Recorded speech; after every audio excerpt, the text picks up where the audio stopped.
Sejam Hoje, todos e todas, então, bem-vindos. E eu vou passar aqui a palavra para a Fábio apresentar o tema e a nossa convidada especial de hoje. bom, eu quero também, né, dizer que sejam todos muito bem-vindos, boa noite. Hoje a gente começa aí o Entre Irmãs 8 horas da noite, um pouquinho mais tarde, né, a partir dessa semana. Então, eu quero apresentar aí a Lígia, que eu também estou conhecendo, né, conhecendo um pouquinho do trabalho dela, mas vou te dizer assim, um pouco que eu conheço, já admiro muito. E vou falar um pouquinho aqui, vou ler, porque eu não sei tudo que ela tem, gente. Porque olha, essa mulher é advogada, doutora em Direito das Relações Sociais pela Universidade Federal do Paraná, mestre em Direito das Relações Sociais pelo Programa de Pós-Graduação em Direito da Universidade Federal do Paraná também, graduada em Direito pela Federal do Paraná, com habilitação em Direito das Relações Sociais, ah, membro do Núcleo de Estudos em Direito Civil Constitucional, virada de Copérnico, e autora dos livros Infâncias, Proteção e Autonomia e O Exercício do Direito à Morte Digna por Crianças e Adolescentes, ambos publicados pela editora Fórum. Gente, olha que currículo, hein? Eu acho que esse currículo aí dispensa maiores apresentações, porque já diz o que pra gente? Que você tem uma bagagem muito grande para falar sobre o nosso tema de hoje, que é influenciadores mirins, brincadeira de criança ou trabalho infantil. Então, sim, eu vou te passar aí a palavra para poder dar um start, né? Por onde você gostaria de começar aí falando para gente? É, eu vou colocar assim, o início foi, se for tudo bem para você, a gente falar sobre brincadeira de criança ou trabalho infantil, né? O que é, de fato, na área do direito? Que é a área da psicologia eu posso, vou colocando aqui em meio às tuas palavras, mas passo aí a palavra para você. Muito boa noite. É uma grande alegria estar aqui hoje com a Luciana, que é uma querida amiga já de longa data, e também com a Fábio, que já sinto também como uma amiga, já coloco aqui, né, como alguém que é da família da Lu, então é amiga minha também. É irmã da Lu, então já é alguém porque eu tenho muito carinho.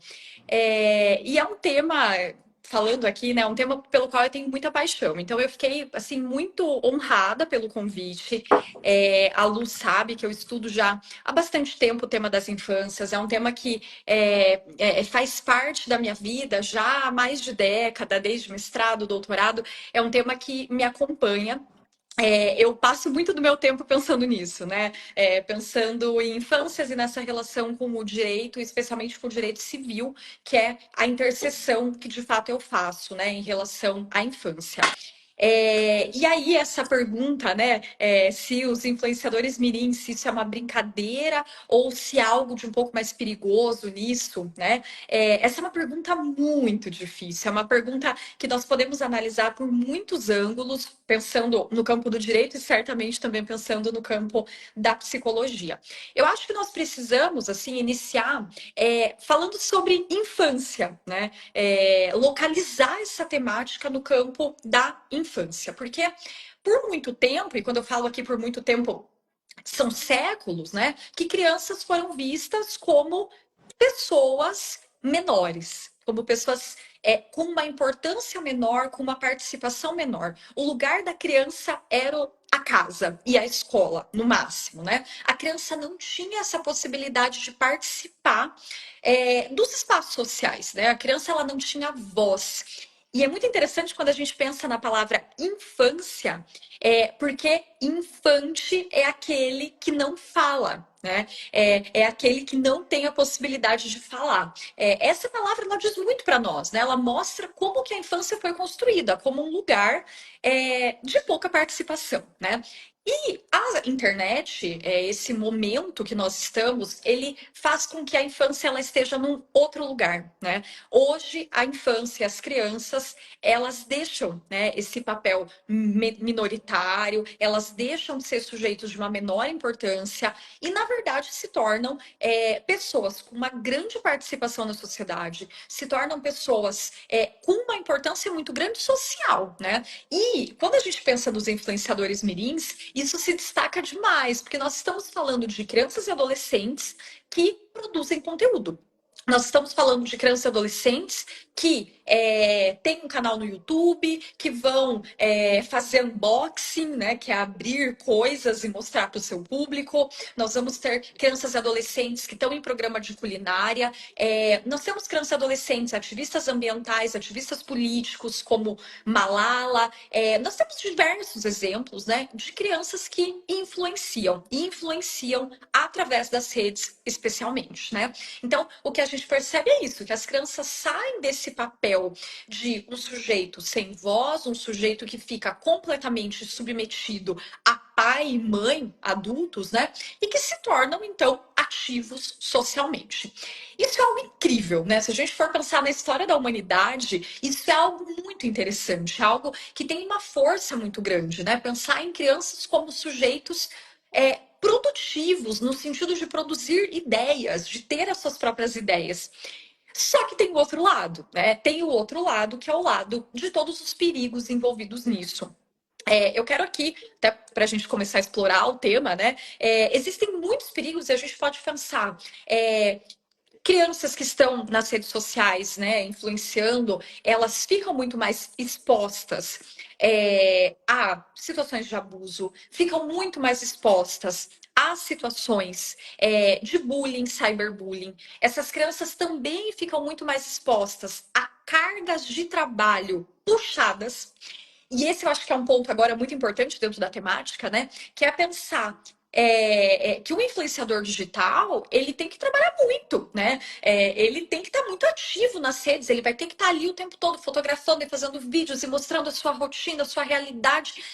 Pensar uma criança nesse contexto é muito complexo, né? Porque a gente está falando aqui de uma criança que estará se expondo, e isso traz inúmeros riscos. E um deles é uma carga de trabalho, uma carga horária de trabalho muito grande e que não é controlada, né? Como se controla essa carga horária, né? Será que essa criança, esse adolescente, vai ter o mesmo envolvimento com a escola, com o lazer, com atividades lúdicas de verdade? Ou será que vai estar o tempo todo trabalhando, né? Então, são diversos questionamentos. Será que essas crianças não perdem um pouco a sua infância? E o dinheiro?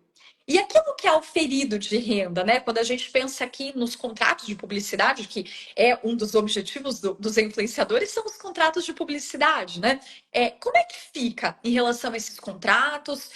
Quem vai gerir esse dinheiro que é oferido? Não é possível que haja uma exploração pelos pais. Nós temos casos aí noticiados pela mídia, né, de pais que obrigaram filhos a continuarem nesse papel de influenciadores porque rendia, né, rendia dinheiro e acabaram então forçando os filhos a seguir nessa atividade. Então, é muito difícil responder, Fábio, a essa pergunta. É realmente muito complexo a gente saber se trata de uma brincadeira de criança ou se trata de um trabalho. Na minha perspectiva, a gente está falando de um trabalho. Nós estamos falando de algo que não tem regulamentação aqui no Brasil e que precisa ter, né? Eu acho que essa é a minha opinião, né? É a minha visão sobre o tema. Nós precisamos entender que é sim um trabalho e que, por ser um trabalho, precisa ser regulamentado para que a gente consiga assegurar os direitos a crianças e adolescentes que se colocam nesse mercado. Comecei aqui já falando muito, né? Já introduzi o assunto, mas já trouxe muito conteúdo. Vou te interromper até aqui, porque eu fiquei anotando enquanto você falava as minhas inserções aqui para ver o que você me traz e ver também a opinião da Fábio, né, que é psicóloga e que com certeza tem uma visão um pouco diferente da nossa, né? A gente olha muito para o direito, como eu te falei, quando eu trouxe o tema no início, ainda que fale trabalho infantil, a primeira coisa que me veio à mente como advogada criminalista foi sobre a exposição da criança no âmbito criminal, porque a criança já é vulnerável, e daí dentro desse espaço se torna ainda mais vulnerável, mas também sem deixar de fazer leitura, que hoje nós temos outros tempos, em que as crianças já praticamente nascem com o iPad e iPhone na mão. Né? Então, assim, que essa informatização toda alcançou também as crianças. E a gente não pode excluí-las dessa realidade. Porque, de fato, quando falamos, será que essa criança está perdendo a infância? Foi um ponto que você colocou e que eu anotei. Mas o que é infância para a criança de hoje? O que é brincadeira de infância para a criança de hoje? Para mim, era jogar bete-ombro na rua. Para a criança de hoje, vai perguntar o que é bete-ombro, né? O que é isso? E aí a gente vê, claro, nós enxergamos como um prejuízo a criança que está ali na frente do videogame, que está interagindo de modo virtual, mas o fato é que nós também interagimos hoje muito mais de modo virtual. É claro que isso a gente, na condição de pessoas adultas, a gente trabalha isso de uma outra forma, a gente reserva espaço na nossa agenda para os contatos pessoais, porque a gente sabe a importância que eles têm e uma criança ainda está na fase de aprendizado. Então, muito disso vem de nós, pais e mães, de como a gente insere essa questão na vida da criança. Por exemplo, você colocou aqui que, no teu ponto de vista, enxerga isso como um trabalho. Eu enxergo isso como algo que pode vir a ser um trabalho, mas que começa, às vezes, como uma brincadeira. Tipo, eu acho divertido ir para o YouTube, eu acho legal eu poder falar daquilo que eu penso, eu acho legal poder fazer as minhas massinhas, eu não sei o nome daquilo, mas tinha uma febre das meninas fazerem aquele negócio lá, aquela geleca, não sei o nome. Na minha época era geleca, mas hoje tem outro nome, que eu também não sei. Gumes, sei lá. Ensinar a fazer essas receitinhas. Tem criança que já vai para ensinar a fazer receitas culinárias no YouTube. Tem criança que vai falar do seu esporte, que vai falar de como desenvolver a atração por determinado esporte, de como é essa rotina, e que acaba influenciando outras crianças e adolescentes até a seguirem determinado caminho. Então, assim, eu vejo que existe um início de tudo que pode ser um início, uma introdução como uma brincadeira, como algo que é introduzido na vida da criança para uma distração, e muitas vezes feitos por nós, pais e mães, né? A gente não introduz diretamente no YouTuber, você vai ser um YouTuber, um influenciador, mas quantos não criam até desde a mais tenra infância, que é ali quando é um bebê e não tem nem condições de pronunciar a sua vontade, e tem os pais que criam a página do baby no Instagram e começam a partilhar as rotinas desse bebê. Essa parte, te confesso, Lígia, é uma parte que eu olho para além do direito civil, olho muito para a responsabilidade em relação à parte penal, porque você está expondo aquela criança a uma situação sem que tenha qualquer ingerência dessa criança, né? Qualquer manifestação de vontade e tudo mais. E eu queria te ouvir um pouquinho desse lado, quero ouvir a Fábio também, que tem todo o aspecto psicológico por trás disso, né? Eu olho muito mais para as consequências do direito, jurídicas em relação a isso, como a Lígia tem esse olhar, mas tenho certeza que a criança não vai passar isenta dos reflexos emocionais, afetivos e que vão nortear toda a vida dela para frente. Então, quero ouvir um pouquinho de vocês. Já falei bastante aqui também, mas coloquei várias dúvidas aí para a gente jogar no bate-papo. Fábio, acho que comece você, porque eu já falei muito também. Já vai para você, depois eu volto. Eu vou colocar alguns pontos aqui. Pensando também na tua fala, que Lídia, que assim, a Lu já trouxe alguns pontos que eu também anotei, que é da onde partimos e para onde vamos, né? Como você bem colocou, a criança antes não tinha um espaço dentro da família com voz ativa, né? Se a gente pensar nessa evolução, muitas crianças não eram nem criadas pelas mães, eram criadas pelas amas, né? Então, e hoje a gente tem uma outra realidade, mas aqui eu vou meter a essa realidade que a gente também está aprendendo a lidar, que é a internet, né? não só a questão do espaço da criança, que veio sim com os nossos estudos, entendendo que o desenvolvimento infantil é o chão que a gente pisa a vida Uhum, toda, ou seja, temos que olhar uhum, para ele, né? Temos sim que valorizar, e mais do que isso, né? Temos que trazer a potência dessa criança uhum, e não anular, né?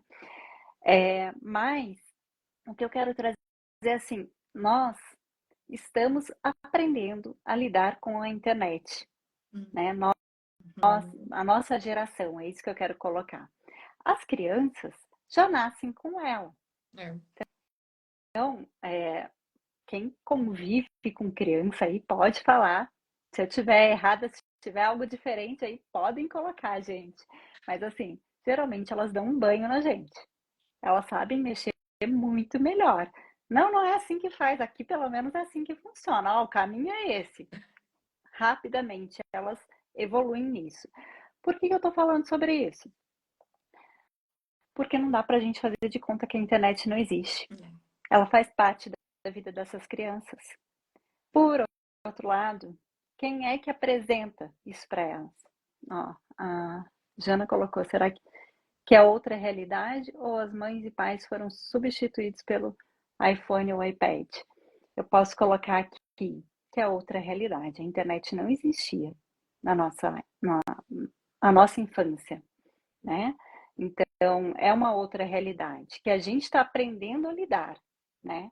É, a questão de substituir pelo iPad, pelo iPhone, aí eu acho, Jana, que você está querendo dizer de deixar a criança com o iPad, com o iPhone, porque ocupa o tempo dela, né? E deixa o nosso tempo livre. Eu acho que é isso que você quis dizer. Mas eu vou colocar aqui, vou responder essa questão, continuando aqui a minha fala, que é ensinar essa criança a lidar com a internet. Veja se faz sentido aqui, né, Lígia, dentro do contexto que você está me trazendo. É, é uma brincadeira de criança ou é um trabalho? Bom, acho que existe aí um momento em que deixa de ser brincadeira e passa a ser um trabalho, né? Então, ela faz parte, ela pode fazer parte da infância? Aqui eu vou trazer dados é, da, da pediatria, né? A Sociedade de Pediatria aí que criança antes dos 2 anos não é indicado que tenha contato com a internet, né? Então, você falar assim, mas tem bebê lá, é certo? Certo não é. Saudável? Saudável não é. Mas a gente não pode colocar aqui, assim, a vida de cada um, né? Você vai ter consequências diante dessa escolha. E, às vezes, a gente não pode julgar a vida de cada um aqui, né? Às vezes não é tão simples assim deixar a criança fazendo outra coisa. Às vezes aquilo que é possível, vamos dizer assim. Mas não é saudável.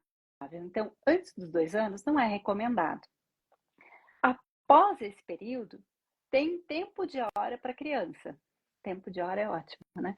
Mas existe um tempo certo que a criança pode usar, né, a internet. Poucos de nós, acredito eu, que levamos isso em consideração, né? Até está para ser publicado aí pelo Conselho de Psicologia um estudo sobre isso, né? Do quanto o tempo de hora influencia no desenvolvimento, tempo de hora de novo, no tempo que a criança fica na tela, influencia no desenvolvimento. Por isso que eu falo que é tudo muito novo, tem pouco estudo sobre isso, né? E é um estudo que tem que ser feito longitudinal. O que eu quero dizer? Qual foi a consequência disso tudo? Tem pouco tempo para a gente poder dizer muita coisa aí sobre a internet, né? A influência da internet. Então, aqui eu vou colocar assim, a gente tem que olhar, sim, para as perdas que isso pode trazer. Aí eu falo assim, memória, atenção, fora o que a Lu já colocou e você também trouxe, Lígia, que é a questão da privacidade, a questão da exposição, né, da criança, tá? Exposta para o mundo. A internet abre portas para o mundo. E eu aqui chamo a atenção que, além de ser psicóloga clínica, eu sou neuropsicóloga também, eu chamo a atenção também para uma questão cognitiva, né? Do que essa criança está em pleno desenvolvimento. Ela não tem um cognitivo desenvolvido, ou seja, ela não tem condições de lidar com algumas possibilidades que tem aí. Que possibilidades que eu estou trazendo aqui? Comentários maldosos. Como que eu vou, né, trabalhar com essa criança? Né? Então, assim, a fama, né? Vamos pensar assim, também é uma outra possibilidade que, mas é positiva, a fama é positiva. Até que ponto? Porque também pode trazer muito o bullying, né? Então assim, ela tem que ter um amparo de quem? Dos adultos, né? Então, eu acho que aqui, falando um pouco desse contexto psicológico, e se é brincadeira ou um trabalho infantil, de novo, eu trago o quê? A responsabilidade para os adultos, né? Quem é que tem que mediar isso? Os pais. Quem é que tem que estudar? A gente tem que estudar para isso. Por quê? Porque é novo para a gente também. Como que eu vou ensinar meu filho se nem eu sei como? Né? Então, é novo, a gente tem que correr atrás e ver o que estão falando sobre isso. O que está acontecendo com as crianças que ficam muito tempo na tela? Quais são as consequências positivas e negativas diante disso? Né? Estudar sobre isso, para quê? Para que você saiba dar o amparo necessário para o teu filho. Saiba dar o limite necessário. Todos nós precisamos de limite. Né? Então, quando eu falo de limite com efetividade, né? Com efetividade, com afetividade e não com agressividade, que são coisas bem diferentes. Então, acho que eu respondi um pouco aí de tudo, né? Falei bastante coisa também aqui envolvendo a parte de psicologia, mas dentro da psicologia tem muita coisa também. Mas aqui, na nossa pré-live, você comentou alguma coisa aí. Eu já vou te perguntar, e eu sei que a Lu também fez pergunta, mas porque eu acho que você pode trazer aqui para a gente também, que em outros países já existe lei sobre isso, enfim. Então, eu queria que você trouxesse aqui um pouquinho também disso. Por quê? Para a gente aprender. Porque realmente eu sou leiga aí nesse assunto, né? Como você disse, nós hoje não temos lei que ampare tudo isso. Então, assim, a gente tem que aprender com os outros para tentar melhorar aqui a nossa situação no nosso país, né? Devolvo a palavra aí, Lídia. Obrigada, Fábio. Não, perfeito. Eu vejo como aqui no Brasil nós temos esse vácuo legislativo, né? Na verdade, não necessariamente lei, mas de uma regulamentação acerca dessa questão que envolve os influenciadores mirins. Nós temos como exemplo, Fábio, a França. A França, agora sede dos Jogos Olímpicos, é um país que tem algo bastante desenvolvido a respeito da participação de crianças e adolescentes como profissionais de YouTube e de influenciadores, né? É bastante interessante porque em 2020, na França, então, foi aprovada uma regulamentação sobre a atividade dos YouTubers mirins e as principais questões que a lei francesa define são em relação a tempo de trabalho. Então, lá, a partir dessa lei, houve uma definição de quantas horas por dia a criança ou adolescente poderá se dedicar a essa atividade de modo que não atrapalhe ou não atrapalhe tanto a questão escolar, né, o desempenho escolar e também o lazer, né? E outro aspecto muito interessante é a questão patrimonial. Então, um dos aspectos que a lei francesa define é que o lucro auferido pela criança ou pelo adolescente nessa atividade de youtuber mirim, influenciador mirim, esse lucro ele deve ficar em uma conta que, né, vai ser supervisionada pelo Estado. Então, os pais eles devem prestar contas ao Estado de uma forma periódica, demonstrando que o dinheiro ele não está sendo usado, né? Esse dinheiro ele tem exceções, ele pode ser usado para questões de educação e para o próprio desenvolvimento da atividade. Então, por exemplo, para comprar equipamentos, coisas do tipo. Mas esse dinheiro ele não pode ser usado pelos próprios pais, né? Então, para uma viagem, para trocar de carro, isso não seria possível, né? E com isso, eu penso que a França ela deu um passo muito importante, que é no sentido de não permitir que pais forcem os seus filhos a fazer esse tipo de atividade, continuar nesse tipo de atividade, caso não seja do seu desejo, com a finalidade patrimonial, né? Então, a ideia a criança vai fazer isso, o adolescente vai fazer isso, porque ele ou ela deseja, e não porque os pais obrigam, né, com aí um intuito de patrimônio, de auferir renda. Nós temos casos bem interessantes, e aqui eu quero falar de um, até vou nominar o caso, que ficou muito conhecido aqui no Brasil há alguns anos, que é o caso da Bel para Meninas. Eu não sei se vocês lembram disso. Já faz alguns anos que isso veio à tona, e era um caso no qual havia a impressão, indícios, né, de que os pais eles obrigavam essa garota, a Bel, a continuar na atividade como youtuber, né? Ao que tudo indica, não era mais o desejo dela, mas os pais obrigavam que ela continuasse produzindo vídeos. E até aparecia, assim, em alguns vídeos aparecia a mãe com um chinelo por trás, uma situação muito complexa, que leva a crer, né, que havia ali uma obrigatoriedade em relação a essa criança para continuar os vídeos, porque aquilo mudou a vida da família, né? Aquilo que uma criança ou adolescente pode auferir de renda, e a depender do caso, é um dinheiro que famílias de classe média não vão receber trabalhando de forma normal, né? Pode ser um lucro absurdamente alto.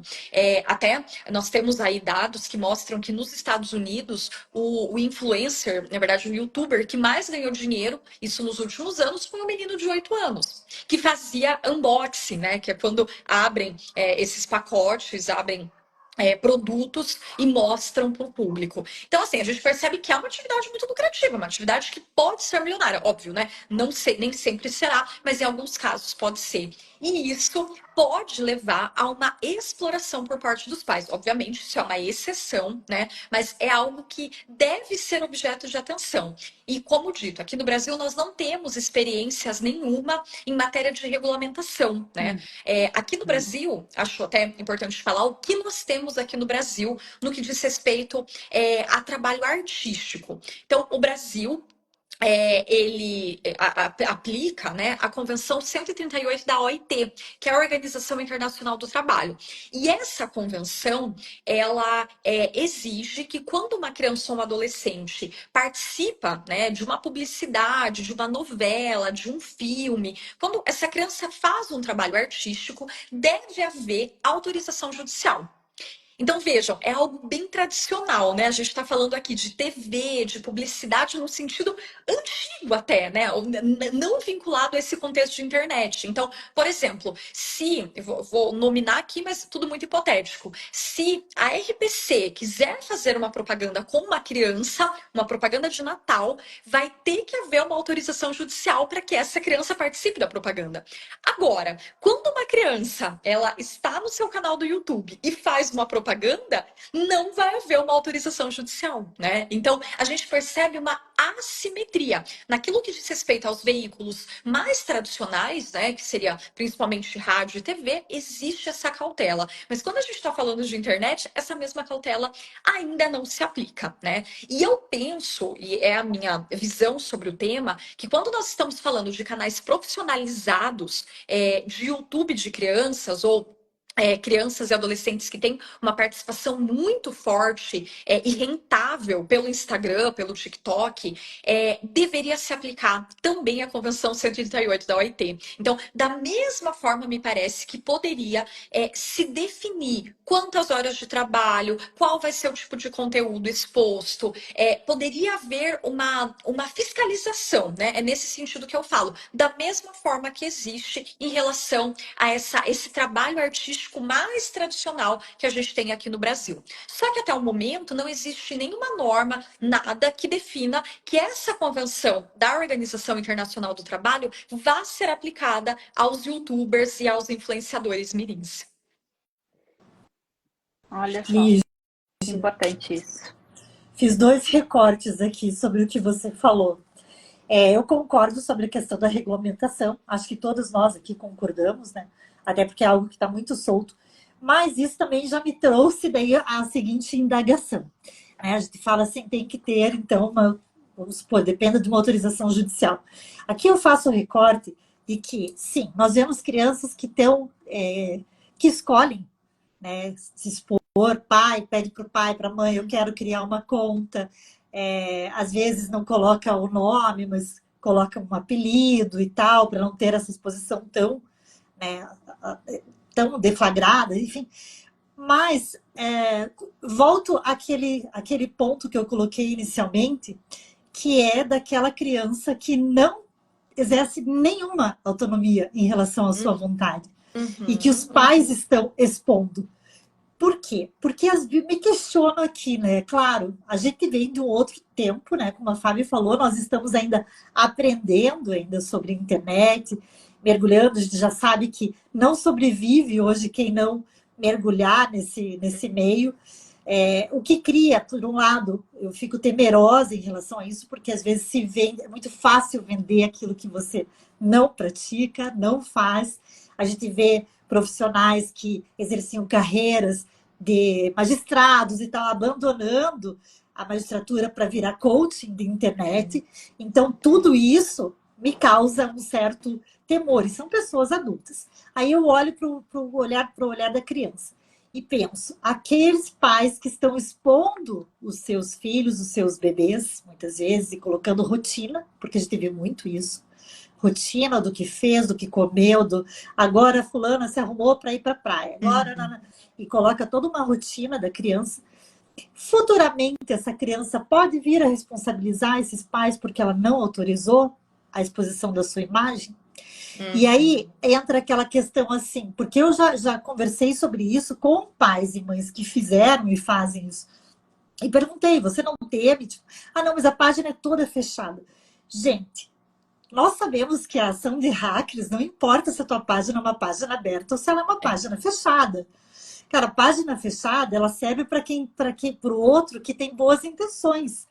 Para quem tem má intenção, pouco importa se a tua página é fechada ou se ela é aberta, né? E o criminoso não tem boas intenções. Então, eu penso muito nisso porque aquela criança está vulnerável. Aí os pais fotografam o momento de ir para a praia da mesma forma que fotografam de uniformezinho e colocam qual é a escola que estuda. É isso. Então, essa criança se torna ainda mais vulnerável, a meu ver. E aí eu pergunto, a criança não tem responsabilidade, já sabemos disso até por uma questão da idade. Mas e esses pais têm um prazo para essa responsabilidade? Ela termina em algum momento? Ela vai até que essa criança complete a idade em que ela possa ir por si atrás dos seus direitos e dizer, olha, eu não autorizei os meus pais a divulgarem foto minha tomando banho, não importa se eu tinha 6 meses, se eu tinha 1 ano, se eu tinha 10. Foto minha indo para a praia, indo para a escola, eu me vi ferida no meu direito de imagem. Essa criança pode vir a reclamar judicialmente sobre isso? Como a gente não tem uma regulamentação em relação ao que pode, ao que não pode, em relação a essa exposição na internet, como você pontuou, se para a TV, que era a realidade da época, existe uma necessidade de uma autorização judicial, como seria hoje, por exemplo, vou dar nome que é conhecido, a vida da Bruna Marquezine, da Larissa Manoela, em tempos de internet, e como que elas seriam introduzidas nesse meio? Né? Porque a gente sabe que aquilo, no caso da Larissa Manoela, que começou com uma trajetória pequena, se expandiu, e teve um sucesso, e tem um sucesso e tudo mais, e aquilo virou uma profissão. Mas tivemos até, presenciamos, porque público notório, saiu até no Fantástico, uma briga familiar em torno dos lucros advindos dessa profissão, a qual ela foi introduzida desde muito criança.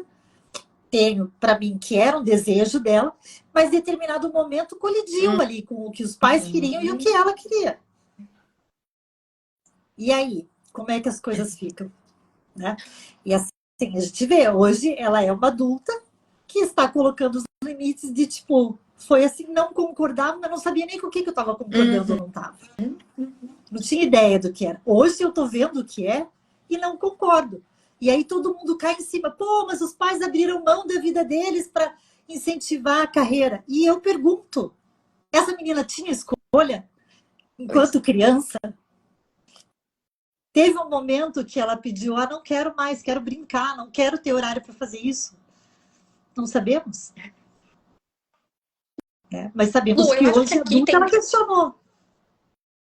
tem algo que é até um ponto que eu trabalho muito na minha tese, assim, né? A minha tese de doutorado toca muito sobre isso, que é a questão de até que ponto pais podem exercer direitos pelos seus filhos, né?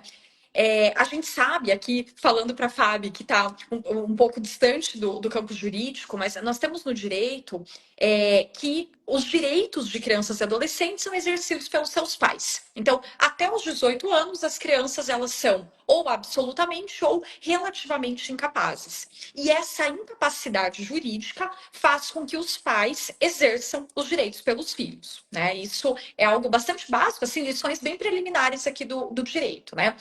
Só que isso é muito complexo, porque uma coisa é os pais gerirem o patrimônio dos filhos, de filhos crianças.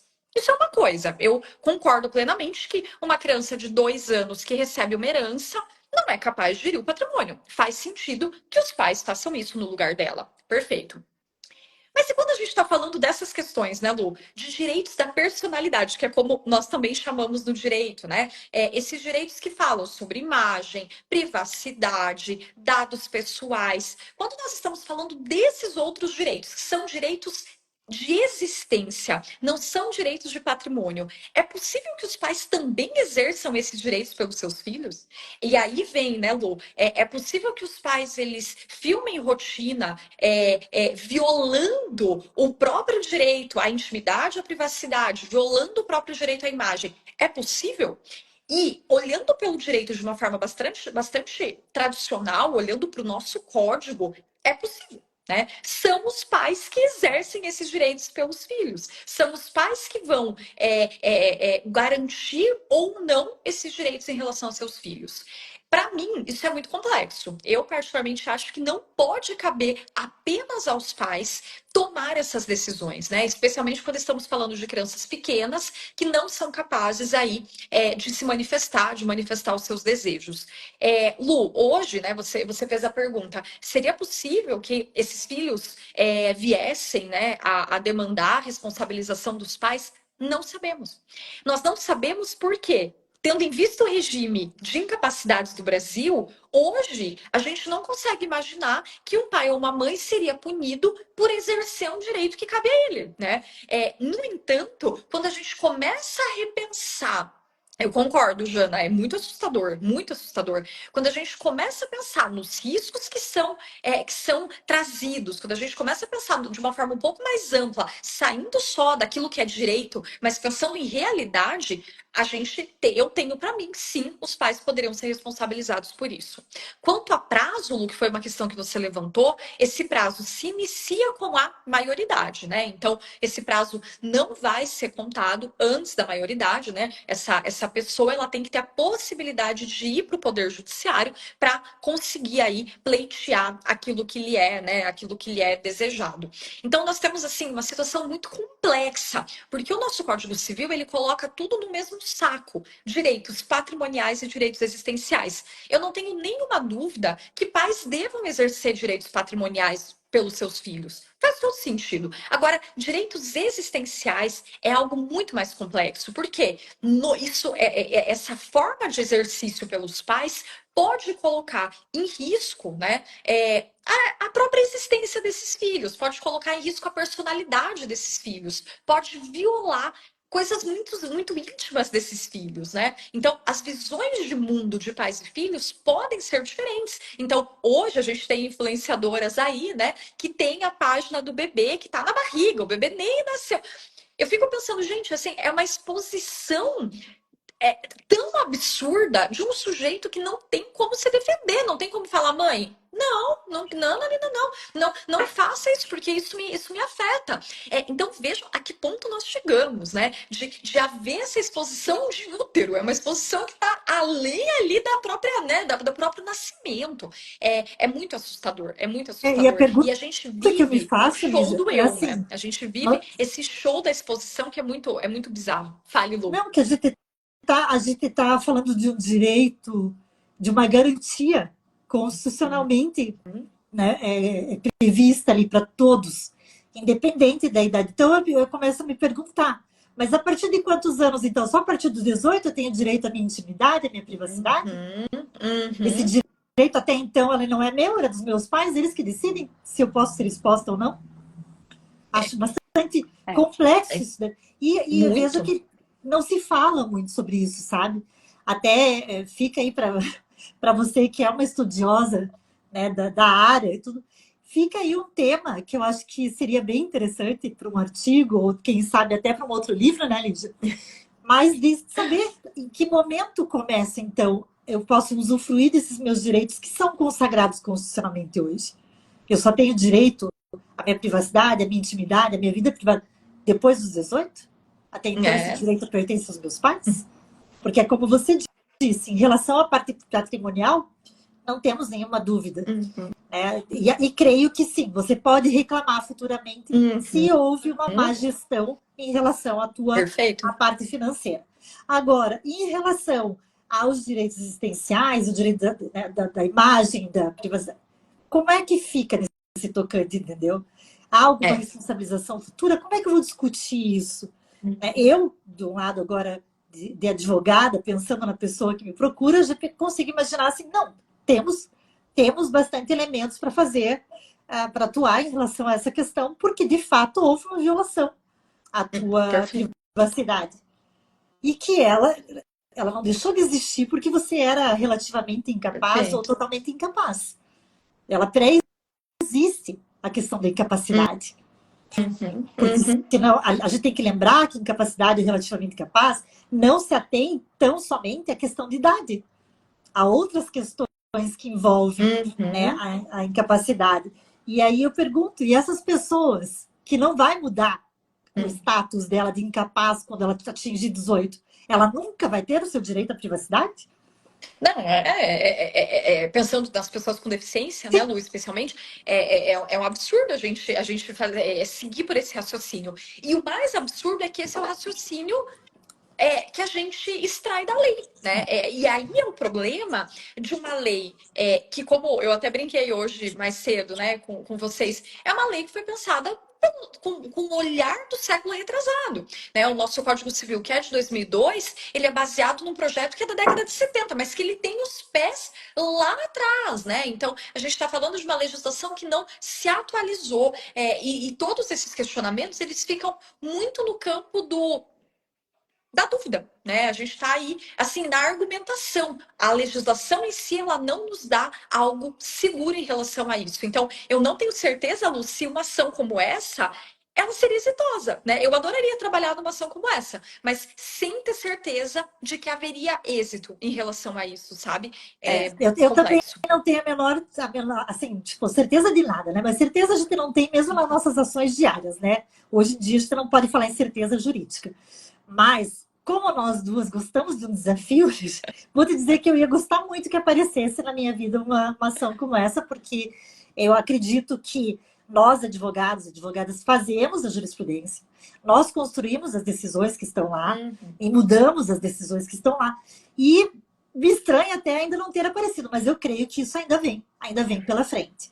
Acredito eu que acho que ainda vem, né, através das gerações futuras, é possível Uhum. que isso venha pela frente, até porque é um questionamento a se fazer, é bastante pertinente, né? Então, Uhum. tipo, quando que começa esse meu direito? Em algum momento eu não tenho ele garantido? eu acho que aí a gente fala de vários temas, né? E o que vocês me trazem é que existe um buraco da legislação, né, no nosso país. Quando se trata da internet, por quê? Poxa, não estamos olhando para esse ponto, que faz parte da nossa vida. A gente não tem como retroagir aí, né? Não tem. Então, assim, temos que olhar e falo de outros pontos que a gente trouxe, mas reforço aqui, que é o quê? A exploração, o abuso, né? A exposição, o abuso, quando eu falo do abuso, porque a exposição dessa criança sem o consentimento, e é um consentimento que não existe porque ela não tem uma consciência, né? Ou até, eu quero, mas ok, ela ainda não tem as suas capacidades definidas para poder escolher ali efetivamente o que quer e o que não quer. Então, cuidar dessa exposição, porque aqui a gente leva para um caminho muito sério de até sequestro, né? De venda, né? A gente sabe que assim, se expande para coisas muito mais perigosas. Então, olhar para tudo isso, né? A gente fala aí também de crimes como a pedofilia, que é algo que existe, e a gente sabe o quanto existe, e a exposição dessas crianças instiga, e como a Lu colocou aí, onde você acha que vão estar esses criminosos? Próximos, né? Eles não estão longe, eles estão próximos. Eles estão atentos a tudo isso. Eles estão ali nos games, eles estão ali nas redes sociais como um todo, né? Para quê? Para atingir o objetivo deles. Então, não tem uma lei que ampare a gente aí, as crianças, né? Que nesse campo aí me parece, por isso que eu falo desse buraco. Fica um buraco aí de não tem como, né? Aonde eu vou recorrer? Não tem aonde recorrer. Então, tem que chamar atenção para isso, né? E eu vou dizer para vocês, quando vocês fizerem se chegar no consultório aí de vocês, no escritório de vocês, por favor, compartilhem, quero saber, quero entender aí como se deu essa ação, porque vou ficar na torcida para que vocês ganhem sim a causa, mas que é algo que a gente está aqui falando, tô rindo, né? Mas assim, não é brincadeira, é algo sério e é algo que tem que ser olhado, né? Que tem que ser cuidado. Então, o quanto a gente, nós aqui conversando, nós três, a gente fica no não sei, fica vago, porque realmente não tem muito estudo, não tem olhar sobre isso, né? Então tem que chamar atenção para isso, né? Porque estamos falando de vidas, e todas as vidas importam, e vidas em desenvolvimento, né? O que pode, qual é a consequência de tudo isso? A gente não sabe. Como eu disse, tem que ter um estudo aí longitudinal para entender, mas o que a gente já sabe é sério, né? O que a gente já sabe, a gente fala de depressão, a gente fala de ansiedade, a gente fala de suicídio, a gente fala de diversas consequências aí negativas. Tem consequências positivas também que a internet pode trazer? Tem, né? Uma interação social, a questão da criatividade, tem várias coisas que a gente pode olhar positivamente aí, tem. Mas tudo isso, e é isso que eu quero trazer aqui especialmente, olhando para um equilíbrio. Equilibrar as atividades do dia a dia dessa criança, para que ela não deixe de brincar. E a Lu usou um termo que, será que não é brincar, né? No meu tempo, brincar na rua era brincar de bate-ombro. Eu falo que o brincar pode ter mudado um pouco, trazendo a internet, né?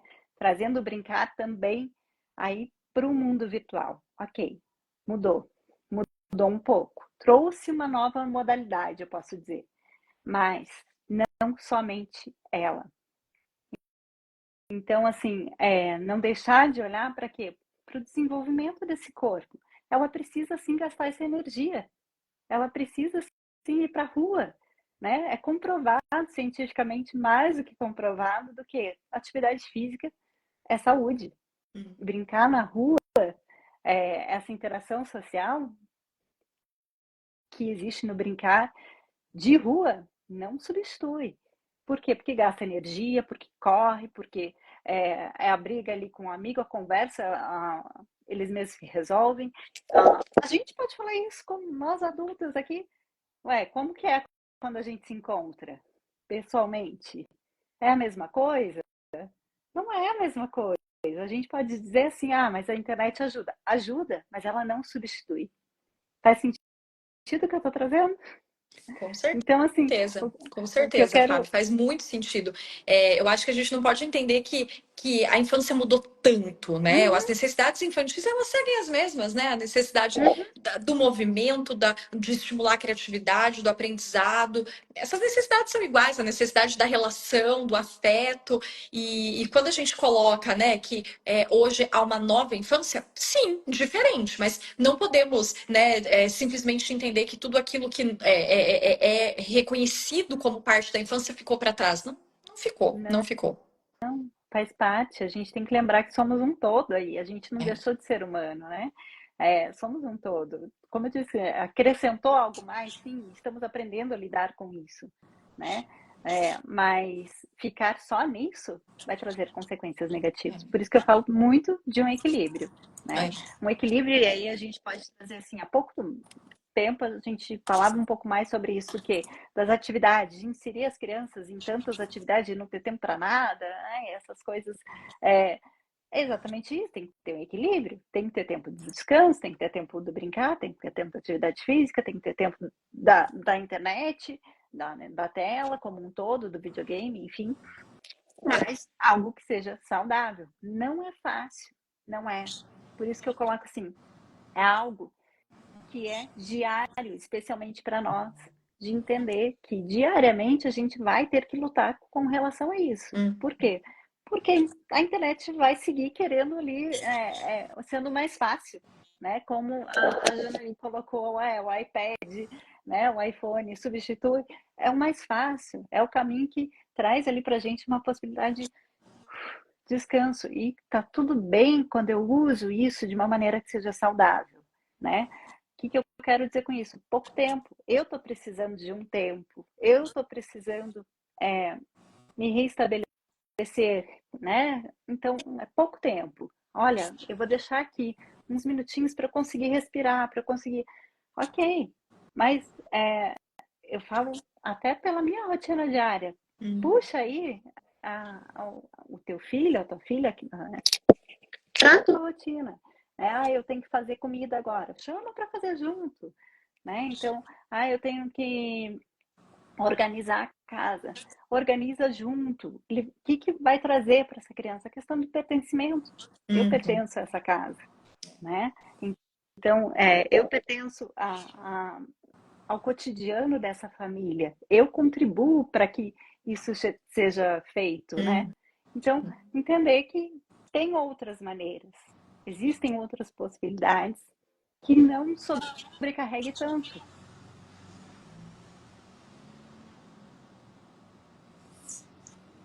Lígia, a gente está aqui dando o nosso horário. A gente sabe que você tem uma bebê. Aí, então, a Lígia, para quem não sabe, tem uma bebezinha. Então, tem os teus compromissos também. Mas eu quero te dizer assim, primeiro, quero te agradecer a tua participação. O que você trouxe de contribuição, tenho certeza, para mim, para Fábio, para todo mundo que está nos ouvindo.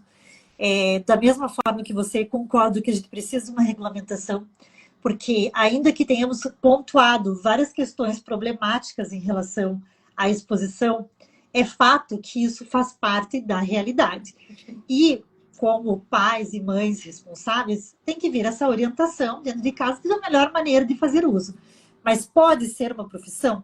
Pode, e de fato é. Como eu disse, tem juiz abandonando a magistratura para virar coaching na internet. Então, isso se tornou, de fato, uma profissão, que não é regulamentada também, né? Porque não tem nenhuma, não exige-se nada para ser coaching na internet, né? Então, e a gente vê que pode ter até criança fazendo isso. Mas, assim, pontuamos aqui as questões que eu acho que foram essenciais, que é a questão da vulnerabilidade a que fica exposta essa criança, ainda maior do que a própria idade já lhe traz, que é o fato de estar ali na internet, não existe uma proteção, o fato de ser privado ou não, Ah, uma linda, Lígia. Obrigada pela contribuição. Ah, Jana, obrigada aí, ó. Querida. Viu, Lígia? Ela é uma linda mesmo. E super, mega, ultra competente. É. Então, assim, a gente tem que lembrar que, infelizmente, na questão da violência, do abuso infantil, o Brasil está em segundo lugar no ranking dos países, então, que mais violenta a criança sexualmente. Isso já é, por si só, um alerta. Em relação ao tráfico humano, também, a cada 3 pessoas traficadas, uma é criança. E isso também é assustador. Não se tem falado muito sobre isso, eu já falei aqui numa outra live que era sobre as mulheres, que eu quero trazer mais esse tema para a minha página, porque vejo que, infelizmente, não existe uma campanha tão forte como a gente tem em relação à violência doméstica e familiar, em relação ao tráfico de pessoas, e que deveria existir, porque ele existe, ele está aí, ele faz parte da nossa realidade, e as crianças são as mais vulneráveis e as mulheres. Né? O maior número de pessoas traficadas fica entre as crianças e as mulheres. E aí tem essa questão patrimonial, que a Lígia bem colocou, que precisa de regulamentação, com certeza, porque pode vir a ser uma profissão, pode vir a ser até o maior recurso dentro de uma casa, hoje em dia. A gente tem que lembrar que grandes profissionais que estão aí começaram criança, na televisão, que existia uma necessidade de autorização judicial e que hoje temos a internet sem regulamentação nenhuma. Então, acredito que precisamos disso. E é claro que com toda a evolução, precisamos de lei, de regulamentação, não só em relação à parte de trabalho, mas a parte também em relação aos direitos personalíssimos, né, da criança e do adolescente. Lígia, eu quero te agradecer mais uma vez pela participação, você super parceira minha de tudo, né? Então, assim, fico muito feliz quando eu ligo assim, assim, sim, bora, bora. E você é dessas, né? Somos dessas. Sou. E te agradeço muito, agradeço a Fábia aqui também, as contribuições que trouxe do lado da psicologia, que também enriquece, é um tema que direito e psicologia andam totalmente atrelados ali, né? A gente não pode dissociar um do outro nessa questão, especialmente, nós estamos tratando ali de crianças e de adolescentes. E já ficar aqui o meu convite para a próxima terça-feira, todos e todas que estão aqui, agradeço a vocês, a participação de vocês é fundamental. Compartilhem, venham com a gente na próxima terça-feira, às 8 horas, né? Agora a gente começou a fazer às 20 horas.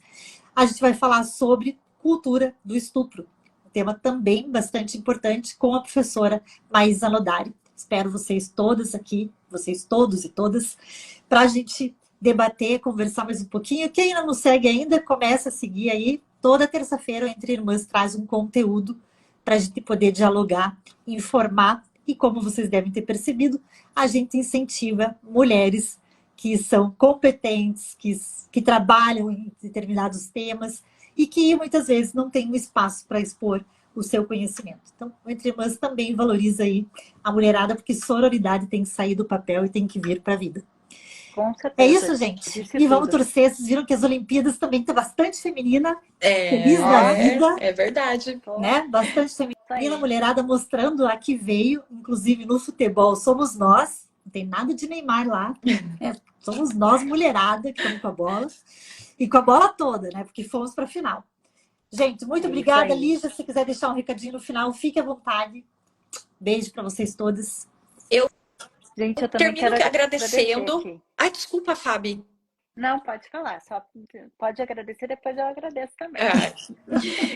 Eu quero agradecer pelo convite. É uma alegria muito grande estar com a Lu, minha amiga querida, colega de tantas lutas, de tantas frentes, e com a Fábio também, que eu conheci hoje, e já tenho aqui um grande carinho, uma grande admiração. Acho que foi um momento muito legal para fazermos essa interseção entre direito e psicologia e um olhar da realidade. Contem comigo em novas oportunidades, eu fico à disposição para a gente trabalhar outros temas e seguir debatendo, valorizando aí o trabalho de mulheres. Meninas, muito obrigada e muito obrigado a quem está aí nos assistindo. Eu agradeço aqui também a tua participação, Lídia, contribuiu bastante, trouxe bastante aí o conhecimento para a gente de uma área que é pouco falada, é pouco divulgada e mostrou a necessidade de sim olharmos mais para isso, né? Agradeço também a todo mundo que está por aqui. Semana que vem a gente está aqui às 20 horas tá? Então, nos encontramos aqui no próximo Entre Irmãs. Beijo para vocês, meninas. Beijo, Tchau, Obrigada. tchau. gente. Tchau, Beijo tchau. na Ceci. Obrigada. Beijo.